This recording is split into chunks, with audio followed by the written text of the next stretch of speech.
Michelle, encantado de recibirte en el programa de tu papá. El reto Gracias. siglo XXI. Llevamos más de 2 años, casi 3, de estar trabajando, no, conversando con gente muy importante, muy interesante sobre la problemática nacional e internacional y dejar un legado a Costa Rica. La verdad es que hay una época en la vida ya que uno dice, bueno, dejo a mis hijos un buen nombre, varios libros escritos y sobre todo el cariño y el amor que les tengo a ustedes. Vos que sos una artista, una eh, te gusta el arte, la arquitectura, que has visitado ahora virtualmente, ¿cuántos? 400 y pico me dijiste ahora, ya 45. se me olvidó. 45, más de 45 Más de museos 45 visitados. visitados y en 16 has trabajado y elaborado una presentación muy interesante, muy linda, donde analizas la historia de lo que sucede, porque en el museo están los artistas más relevantes, ¿verdad?, de la época y sobre todo ellos han generado tienen todo un contexto de cuando se desarrolló la cultura y eso es lo que investigas vos, ¿verdad? Eso, la parte histórica de cuando pintaron y qué quisieron representar y en muchos es la, el, la época barroca y bueno, has hecho una gran labor muy importante en San Diego, donde estuviste apoyando ¿cómo se llama? A escuelas básicamente Públicas de Tijuana, públicas de Tijuana. que cruzaban la frontera solo a visitar el museo. Sí, y vos trabajaste ahí durante 2 años. Sí, era la que hablaba español, entonces era la que daba esas tours o esas visitas, ¿no?, al museo. Sí. Bueno, hablemos un poco de toda esa inquietud tuya por apoyar a los más vulnerables realmente, porque eran escuelas de, de gente muy sencilla, Bajos mexicana, recursos. de Tijuana, y cómo las guiaste y cómo te salió esa vena que Inquietud. tenés ahí. Sí. Bueno, primero que nada, hace 6 años me invitaron a este museo, que es el Museo Timken. Es una colección privada pequeña en San Diego. Es un museo de entrada gratis, gratuita. Y como yo hablaba español, entonces, fui pues parte de este importante, porque tienen muchísimas personas y muchos visitas de lo que tú estabas diciendo, de Tijuana, que las escuelas públicas cruzan los Estados Unidos, les dan un permiso a todos estos niños para cruzar, a pasar el día a este lugar que se llamaba Balboa Park, así se le llama, en San Diego, donde está un conjunto de museos y el zoológico y varias cosas, todo unido en un lugar, en un parque divino. Y entonces yo era la que les daba. Entonces tenía niños desde chicos, ¿no?, de que llegaban hasta adolescentes. Y me tomó 2 años digamos que este entrenamiento, porque te tenés que aprender todas las obras del museo. Entonces todas las semanas iba y visitaba.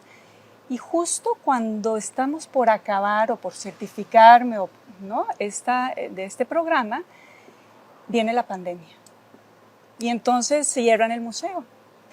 Pero pues queríamos continuar, que la gente estuviera entretenida. Y creamos estos Zooms, ¿no?, que fueron educacionales para la gente, ¿no? Todas las semanas hablábamos de un cuadro. o todas las semanas. Esto era en inglés, no era en español. Pero cuando se abren otra vez las escuelas y el museo, nos vuelven a pedir que hagamos estas presentaciones. Por ejemplo, a Baja California, a los niños que no podían llegar, o las escuelas que están un poco más retiradas, de muy bajos recursos, yo les daba la presentación vía Zoom, ¿no? O vía televisadas. Y entonces era muy interesante porque todo el contenido de arte lo tiene uno que modificar para que los niños lo entiendan y les llame la atención. Y después llegaban a visitar también los colegios y los adolescentes al museo. Y ahí es donde yo aprendí a crear este cuentacuentos, digamos, para entretener a los niños, para que fuera algo más entretenido que solo hablar del color o de las sombras. Entonces, realmente ahí es donde entré con la historia. Y la historia me tiene fascinada porque siempre me ha gustado la historia, siempre me ha gustado, pero nunca la he contextualizado en el arte como la contextualicé en el museo y dando las pláticas. Entonces para mí fue como una cosa increíble, además de que la investigación me fascina y siempre me ha gustado. Me invitaron a participar en el consejo, entonces estaba en el consejo de educación del museo, estuve ahí como un año, porque me trasladaron a vivir a Filadelfia y ahí, bueno, ya me tuve que despedir de esta etapa, ¿no? De mi vida, que fue increíble para mí en cuanto a educar, ¿no? Educarme a mí misma. Y cuando llegué a Filadelfia, con estas ganas de continuar, ¿no? de seguir con la historia y el arte y el contar el cuento y crear esta como, ¿no? Como este amor a todo lo que es un museo, porque de verdad que uno llega a un museo y es una belleza, y la belleza siempre alimenta el alma. Yo siempre he dicho, así como la naturaleza alimenta el alma, la belleza igual. Entonces, para mí siempre llegar y yo creo que... Sí. Aquí estamos en un hotel, una belleza.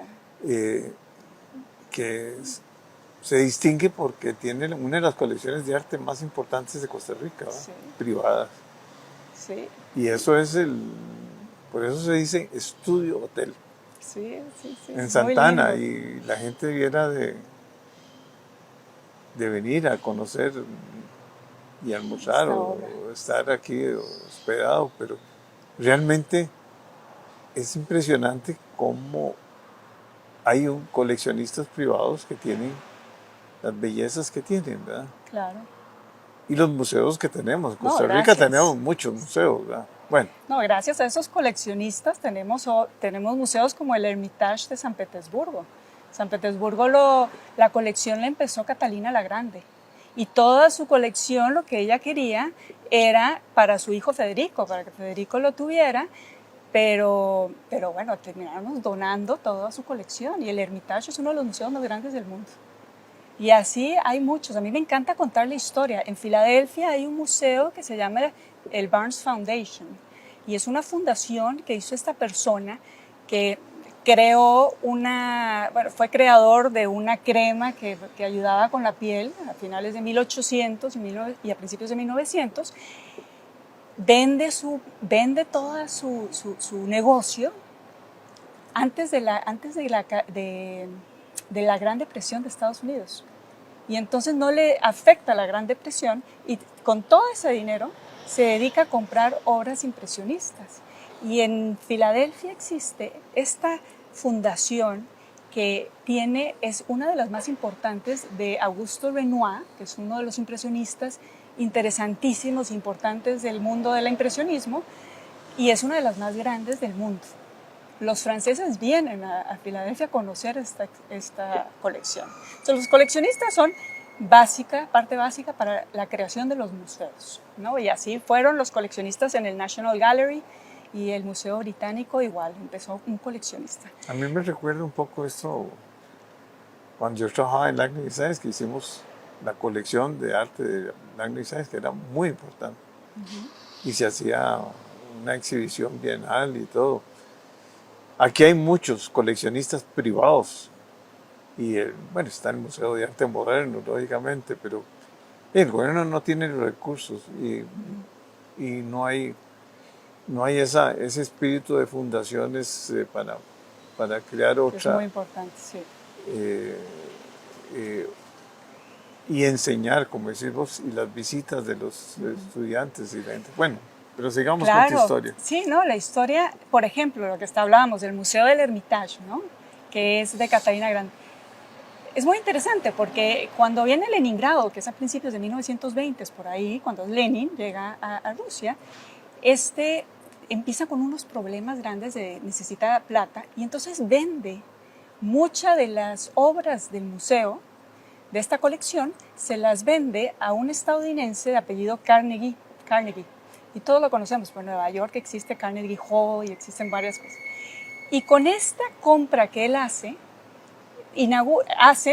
crean el Museo del National Gallery de Washington, D.C.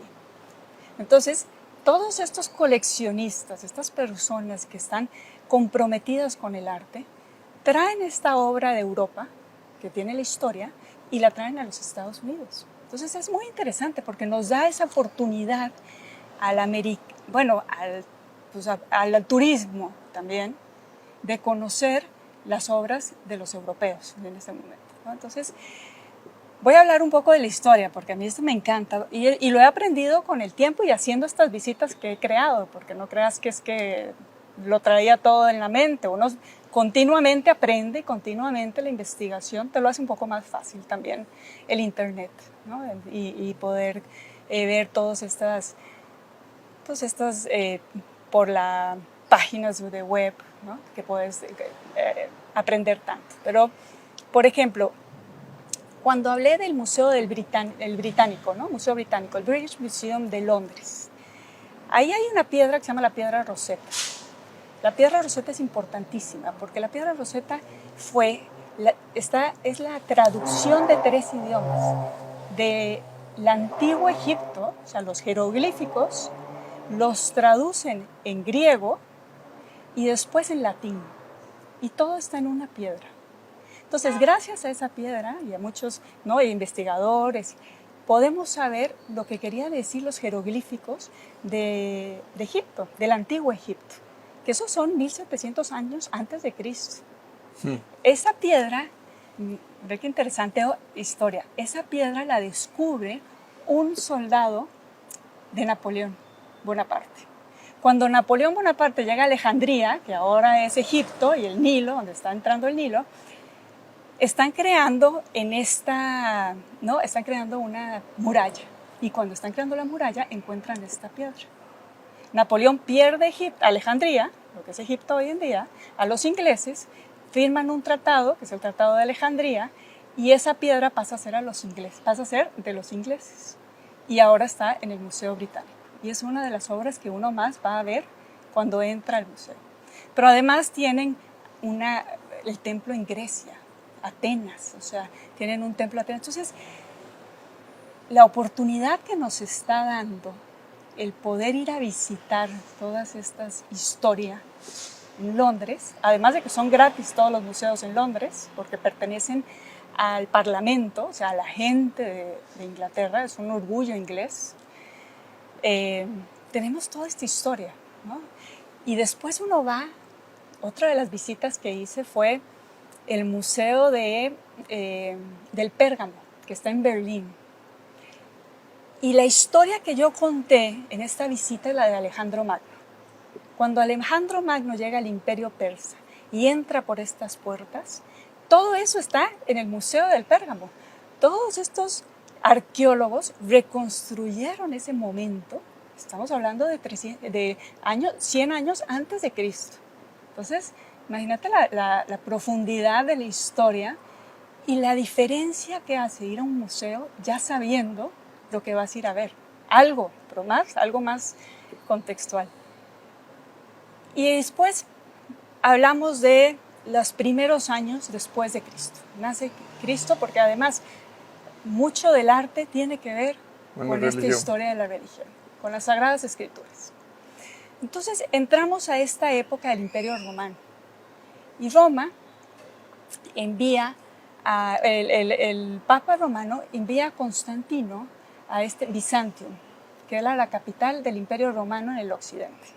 Y entonces va a ver, Constantino llega a Constantinopla, que era Bizantium antes, y ahora es Istambul, y ahí como que ahí se elaboran mucho los íconos. Los íconos son estas figuras de madera que son casi siempre la Virgen María, Jesús, los apóstoles, y está rodeado de hoja de oro.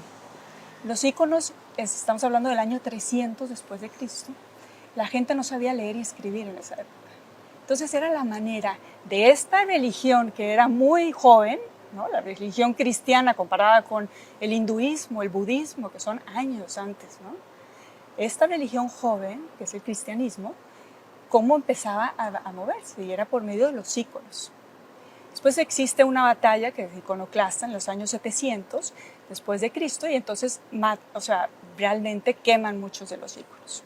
Pero se vuelven a hacer después. Entonces es una época muy importante.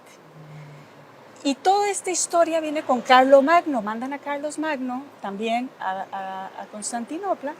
Y Carlos Magno era muy importante, fue muy importante en la religión, porque él fue el que era un devoto del cristianismo muy grande. Entonces él fue el que creó más de 250 monasterios en Francia. Y los monasterios, los monjes lo que hacían era dedicarse a escribir y a escribir, ¿no? sobre la Sagrada Escritura. Entonces, bueno, todo esto viene la Edad Media, que la Edad Media es una parte de la historia del arte, que es un poco el arte, no hay tanto porque hubieron muchas guerras, ahí fue donde Europa se divide y entonces tenemos los anglosajones se van a Inglaterra, los francos a Francia, los visigodos, gotos a España, los lombardos a Italia, se empieza como a mover, ¿no? Toda Europa. Y en 1400 empieza el Renacimiento. El Renacimiento es el renacer de las historias, ¿no? De la antigüedad. El renacer de Roma, el Troya. Todo viene de las escrituras de la Ilíada, que es por Virgilio. Y es muy lindo porque di una visita, por ejemplo, a la Galería Borghese, que tiene la historia de Lorenzo Bernini, tiene las esculturas de Lorenzo Bernini, y Lorenzo Bernini habla de cada uno de estos capítulos de la antigua Grecia, la antigua Roma. Habla de Rómulo y Remo, todo estamos hablando de una historia, ¿no? Escrita. Y después fuimos al Vaticano, hice una visita al Vaticano, y ¿quién no ha entrado a esa Capilla Sixtina y decir, ¡ah! ¿No? Se nos va el aire, suspiramos. Se nos va el aire, sí. Porque es belleza. Y por eso es que yo digo que el arte, de verdad que le alegra a uno la vida. O sea, te da esta y más admiración.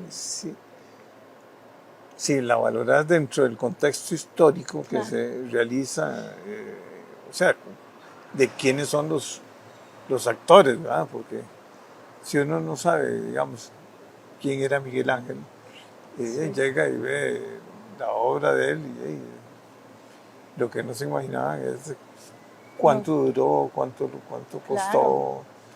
Miguel Ángel Buonarroti es uno de los grandes del Renacimiento y Leonardo da Vinci es otro. Sí. Y Rafael Sanzio es otro. Las estancias de Rafael están en el Museo del Vaticano y habla de toda la teología y toda la historia de la filosofía y es increíble. O sea, las estancias son divinas, pero si uno no conoce todo eso, entonces pues no lo valora igual. No. Y lo que nos está pasando cuando llegamos a un museo es que hay tanta gente, como por ejemplo Louvre. Uno va al museo en París del Louvre y lo primero que le dan a uno es un mapa diciéndole tiene que ir a esto, esto y esto. Son 10 cosas y ahí vamos como marea de gentes. Un montón de gente. A tomarnos solo fotos, porque no sabemos ni siquiera quién era la Mona Lisa. Ni sabemos quién era... representaba la Mona Lisa. Ni sabemos quién era Rubens, ¿no? Y quién era María de Medici. Yo hablé mucho de María de Medici, la historia, porque son cuadros de cuadros son de Rubens. Y para volver a la historia un poquito, después viene el barroco. Y el barroco habla de toda esta iglesia, ¿no? De todo este catolicismo. ¿Por qué? Porque los que pagaban el arte eran los papas, como la familia Medici, los grandes, digamos que banqueros y así, y todos eran muy religiosos. Pero la ruptura que existe, que hablé yo en la visita del Rijksmuseum de Ámsterdam, uno de los museos más increíbles para mí que he visitado, es este momento.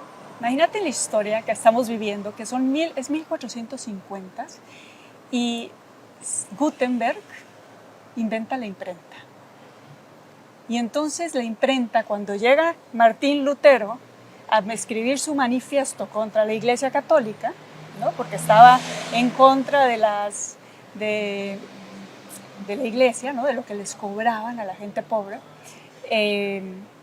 y entonces escribe su manifiesto, y como existe la imprenta, pues se hace así, por todos lados se corre este manifiesto y empieza la Iglesia protestante.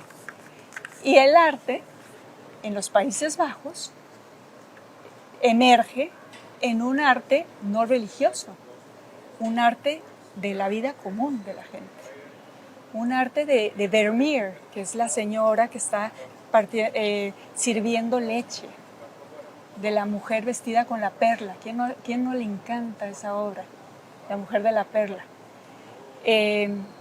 Tenemos arte pequeño, porque muy interesante, al pasar esto, la clase baja, digamos, logra subir un eslabón, la clase media alta, y en lugar de solo los grandes iglesias o los grandes patrones poder pagar por sus obras de arte enormes, pagan por cuadros chicos. Y por eso es que el cuadro de los Países Bajos, por lo general, su formato es chico, porque lo ponían en sus salas y en sus comedores y en sus cocinas. Entonces, hay una ruptura del arte interesantísima. Y después viene la Contrarreforma, que es cuando la iglesia se asusta, porque ya se está perdiendo feligreses, y ahí en el Greco, y llegan todos estos pintores, Caravaggio, con el oscurantismo, o sea, la época oscura, ¿no? Donde ponen al Cristo en la cruz con todo atrás oscuro, como diciendo, solo Cristo te puede salvar, tienes que regresar a la iglesia. Entonces, bueno, después viene lo que es el impresionismo, que el impresionismo llega porque se descubre, porque inventan la fotografía. Y entonces estos pintores, como Monet, Cézanne, pues todos ellos empiezan a decir, ¿para qué pintamos tan realista si ya existe la fotografía? Más realista que la fotografía no puede ser. Y entonces empiezan con la impresión, así se le llama, la impresión de un atardecer, la impresión de un edificio, ¿no? de una playa. Entonces ahí empieza el impresionismo, este movimiento que a todos nos encanta y a todos nos parecen divinos porque tienen unos colores espectaculares. Y el impresionismo, en ese mismo contexto, ese mismo momento, se hacen los tubos de óleo, que antes tenías que hacerlo en un estudio adentro de las piedras, entonces no de un techo, ¿no? Y ahora ya pueden ir al exterior a pintar. Fíjate qué lindo, o sea, estamos hablando de toda esta historia, que es lo que a mí me gusta contar en mis visitas. Y bueno, después del impresionismo tenemos el rococó, que es con Luis XVI en Francia, ¿no? Todo este momento que acabó pues, en la guillotina y acabó con la Revolución Francesa. Y el romanticismo francés, que las obras más importantes están en Louvre, ¿no? Que son espectaculares también. Tenemos la coronación de Napoleón, o sea, hablo mucho de la obra, pero sobre todo del contexto histórico. Y cuando llegas a Madrid y vas al Reina Sofía y ves, ves a Picasso y ves a Dalí, y entonces te das cuenta que ellos lo que están viviendo es una Primera Guerra Mundial, una Segunda Guerra Mundial, y una guerra española, ¿no? La guerra civil española. Entonces, por eso es que ellos cambian, ¿no? Esta pintura. Entonces, la pintura va conforme el arte va creciendo, ¿no? O sea, el arte va más bien conforme la historia se la van contando. Entonces, bueno, eso es lo que me encanta a mí hablar. Me encanta hablar de las ciudades. Mi introducción siempre es de las ciudades. Si voy a hablar del museo del National Gallery, por ejemplo, en Londres, hablo primero de la ciudad de Londres, para las personas que no han podido ir a visitar, y después hablo de, por ejemplo, un dato importante.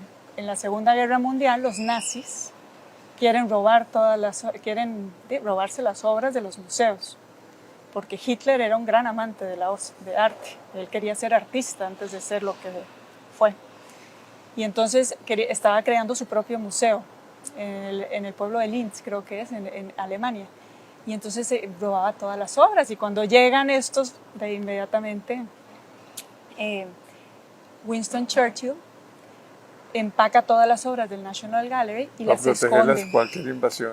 Y las esconden en una mina de cobre, creo, a las adentros de Inglaterra. Pero para no perder el espíritu de la gente, saca una obra al mes. Expone una obra al mes y el museo sigue abierto. Entonces, él decía que el espíritu de la gente tenía que seguir luchando. ¿Ve qué importante? Y es cierto. Si vos cerrás todo, sí, pues la gente se viene abajo. Pero si vos seguís diciendo, sí, sigan yendo al museo, entonces la gente seguía visitando los museos para ver una obra cada mes. Entonces es muy lindo ver cómo en Europa y en Estados Unidos también va uno a los museos y está lleno de niños, escuela, lleno de adolescentes y de adultos mayores. Esa fue otra de las iniciativas. Hay un proceso educativo, básicamente. Sí. Y hay vos eras guía y tenías que contar toda la historia. Tenía que contarle las historias a los niños para que ellos entendieran. Pero en el idioma de ellos, o sea, lo hacías con una cualidad especial, ¿verdad? Porque hablar con los niños es un poco como educativo y tenés que... Sí. Ellos tienen que entenderte todo. Bueno, y la idea con Costa Rica, con Tupacha. A mí, bueno, como digo, todo yo lo tengo que hacer vía Zoom, porque así es como vivo fuera, ¿no? Y así es como me he podido, digamos, que comunicar un poco, ¿no? Con la gente en cuanto a las visitas de museos. Sí, pero... Damos mucho adulto, en el museo, en el Timken de San Diego, íbamos a casas de adultos mayores, que eso también les ayuda mucho el ánimo de volver a recordar si lo visitaron antes o de simplemente volver a vivirlo, ¿no? O vivirlo aunque no lo hayas hecho, aunque no hayas ido. A mí lo que me interesa es que todos podamos conocer esa Europa o esas obras de arte, ¿no? Esa historia. Que no nos limitemos a quién puede y quién no puede. Que le llegue a todo el mundo. Y por eso es que tenemos la maravilla del Internet, de la tecnología, ¿no? De hoy en día. Entonces, la persona que no ha podido ir, que tenga la experiencia. Y aquí sería una asociación con el Ministerio de Educación Pública, con algunas fundaciones que manejan apoyos a los niños más vulnerables y a las escuelas más vulnerables y a cualquiera, porque la verdad es que gracias a la tecnología uno puede llegar a cualquier lugar. Sí. Nada más necesitas una buena plataforma y una buena conectividad y una tele grande. Uh-huh. Y que los fascines a los chiquitos y a los adultos y a gente que sienta que no se puede desprender ni un momento de tu narrativa, de tu historia. Uh-huh. Hay que coordinar, ¿verdad? Sí, Eso es la estaría labor de tu lindo. tata. Sí, a mí me gustaría mucho llegarle a todo el mundo, porque esa pasión que me da a mí por el arte, me encantaría transmitírsela a la gente que digo, los que tienen recursos y van a ir a visitar, puedan llevar a sus hijos y contarles un cuento. Sí, Y los que no tienen, ampliarles, la vida. ampliarles No, no, y también es que la historia es a veces muy fría, ¿verdad? Digamos, qué pasó en Alemania, o sea, qué, qué sucedió en la Segunda Guerra Mundial, cuáles fueron los actores, pero todo está en pinturas también, ¿verdad? Y todo está en los museos, ¿verdad? Sí. Porque los museos hablan de la época, Sí, hay que contextualizarlos nada más. hay que contextualizarlos Y aquí y a los nosotros también artistas. tenemos artistas excelentes, ¿verdad? Sí. Que representan un poco la idiosincrasia Sí. y nuestra vida. Eh, Sí, el arte hoy en día es un poco más expresionista, como una expresión de vivencias. Y eso es lo que yo hacía, o hago, también todavía hago, en mis pinturas, ¿no? Yo no me dedicaba a pintar la Virgen María, yo me dedicaba a pintar un paisaje paisajes o abstracciones abstracciones. por colores, porque todo es una experiencia. O sea, son experiencias mías y una manera de poderte, digamos que, comunicar o expresar sentimientos. Y además Eso es muy puedes importante. proyectarte. Sí. Pero Yo los tengo varias museos obras son, tuyas sí. en mi casa. Pero los museos es diferente, porque los museos es una casa de historia. Es historia. Es historia y es una... yo no creo que ninguna hay una persona haya parte llegado y casi. haya dicho, ¡ah, qué belleza! O no, o se haya No, en la maravillado. mayoría que visitamos museos, y yo me incluyo ahí, vamos ahí como en un tour turístico y con una guía ahí que nos dice esta obra es tal cosa, pero ninguna explica como explicas vos. Eso es, Sí. yo creo que a mucha gente le va a encantar conocer un poco de los museos más importantes, ¿verdad? Sí. Porque cuando vas a visitarlo, ya físicamente, bueno, muchos no van a visitarlo, la mayoría se va a quedar, pero van a conocer de la historia a través del arte. Sí. Y entonces te va a entrar el interés. Y van a tener más interés de investigar y conocerlo. El museo y visitar. Bueno, y eso es que muchos no van a poder visitarlo, sí. pero los que puedan visitarlo pero te son privilegiados. Te va a ampliar un poquito la perspectiva, la comunicación. También. Tener más plática. No, y el mensaje que tiene cada cuadro. Porque uno dice, bueno, ¿y quién era Miguel Ángel? O sea, tenés que investigar la verdad. ¿Cuánto duró? ¿Cuál fue el Santo Padre que lo apoyó y que lo criticaba y que continuamente le decía, bueno, ¿cuándo terminás? Porque yo era... Sí, yo contaba la historia de Miguel Ángel desde los papás, cómo se llamaban, cuántos hermanos tuvo. Y entonces te sentís, ¿no? Como que, mira, tenía tantos hermanos, el papá era ese. Entonces, la historia así como muy detallada, pero sin aburrirte de tanto. Imagínate Leonardo,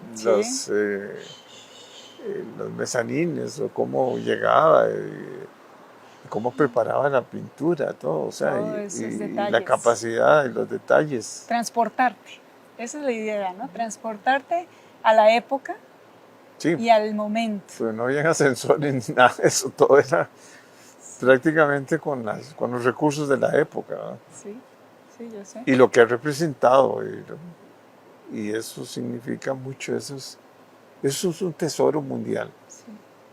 Hay muchas historias, igual, muchos videos. Me imagino que hay, bueno, estos países son muy, muy limitados porque no habíamos nacido, ¿verdad? Pero la idea es divina, te felicito y vamos a coordinar. ¿Sí? Yo te voy a apoyar, siempre te he apoyado, Gracias. siempre te he admirado. Gracias. Siempre he sentido un gran amor por vos. Gracias, papi. Y me encanta que tomes esas iniciativas Tu hermano también era un gran arquitecto y, y siempre él te dio esa vena también de la pintura. Y tenés una tía también que ha pintado Pinta mucho toda la lindísimo. vida. Y hey, bienvenida a esta nueva aventura, etapa de tu vida. Sí, sí, Ahora sí. con tu patria. Ahorita llevo 17 visitas de museo, tengo otras 8 que vienen el siguiente semestre, digamos, en otoño. Y seguí. Y quiero seguir Nada de y seguir. quiero llegar a más gente porque mi propósito es Sí, sin que masificar si eso. vos vas a ir con tus hijos a Europa, una amiga mía, por ejemplo, va ahorita a Ámsterdam y me dice, Michelle, mándame por favor el video porque se los voy a poner a mis hijos. Entonces, le mandé el video del Rijksmuseum porque los va a llevar y ellos quieren que entiendan la historia de por qué los cuadros son tan chiquitos y no son enormes, ¿no? O si vas a Roma y vas a ir al Vaticano, saber, ¿no? Te voy a enseñar para explicarte. Entonces ya uno va como con más emoción Sí. y más entendido. Y No, así, y hay museos, todas, al Madrid. Hay museos de museos, o sea, Museo Y del el Prado, coleccionista, conocer el coleccionista, porque gracias a ellos tenemos lo que tenemos. lo que tenemos. Entonces, sí, hay que abrir una apertura en Latinoamérica a museos, más, ¿no? Porque sí creo que... Y hay que, porque aquí hay grandes coleccionistas, ¿verdad? Por ejemplo, yo admiraba mucho a Carlos Langner, que era el que impulsó era una de las colecciones más grandes privadas, ¿verdad? Y ahora está, quién sabe en cuántas personas hay, pero sí se debe de propiciar, crear una fundación que absorba todo este arte tan importante. Claro. Y porque eso representa una parte muy importante de la vida. Y así es como se ha hecho. El Timken, donde yo trabajé, empezaba desde los íconos hasta el Renacimiento, hasta los Países Bajos, ¿no? Hasta el Barroco, hasta el Rococó, al americano, porque también existe era la escuela de Hudson River, así se llama, la Escuela Americana de la Pintura, y todo esto era una amplitud de historia en una colección no muy grande, era un piso nada más de museo. Entonces, pero lleno de historia. Entonces, eso es muy importante. No tiene que ser Louvre. Acuérdate que el Louvre es una colección entre Napoleón Bonaparte, que se robaba, ¿no?, varias obras, que yo soy, la verdad, agradezco. Eso es porque, si no, no sé si hubiera ido a Egipto, ¿no? No sé si hubiera podido ir a Egipto a verlas, o no sé si la hubieran cuidado en esos espacios, como lo cuidaron o lo cuidan. O las visitas, ¿no? Porque acuérdate que el Louvre tiene una de las visitas más grandes de la historia, ¿no? Al año son millones de personas que entran. Entonces, o sea, esas cosas son importantísimas, que están un poco más a la mano. No quiero decir que está bien que lo hicieron, no está bien que lo hayan hecho, pero es la historia, eso ya pasó y eso ya no podemos decir nada, pero... Bueno, pero es un legado. Pero es un legado, y en Inglaterra los museos son gratis, entonces es todavía más importante porque toda la gente puede ir y los ingleses se sienten orgullosísimos de eso. Entonces está el Sir Elgin, que fue el que nos trajo casi todas las piezas de Grecia, de Atenas, y están en el museo, en el British Museum. Entonces, no hay que dejar de ir y no hay que dejar de entender. Bueno, ir no solo físicamente, ¿sí?, sino digitalmente. Digitalmente, sí. Porque eso es la gran oportunidad. Gran oportunidad, sí. Es una gran oportunidad, que es lo que yo quiero hacer.